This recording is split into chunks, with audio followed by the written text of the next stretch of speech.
हमार हवे सन। पाहुल कहेला तैयार हवे सन, हमरा जतिये के सार हवे सन। जेतना भी रंगदार हवे सन, हमरा जतिये के सार हवे सन।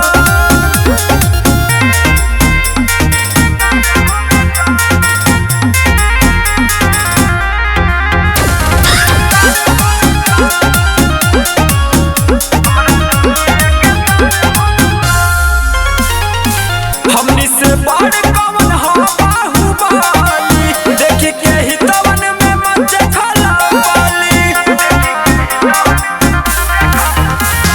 कवन के दम बाकी जिला में आवे, ई हालई कन से नजर मिलावे।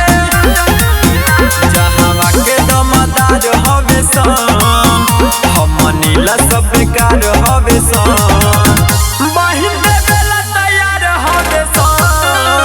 हमरा जतिये के सार हवे सन, जेतना भी रंगदार हवे सन, हमरा जतिये के सार हवे सन।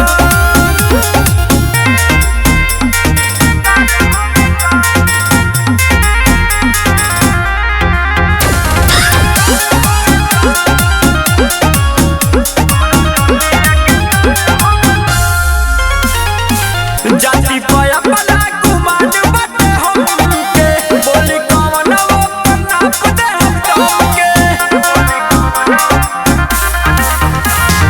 प्रेमी उपेंद्र बरांड है हीर के, जे भी उलझे कमलेश रख देला चीर के।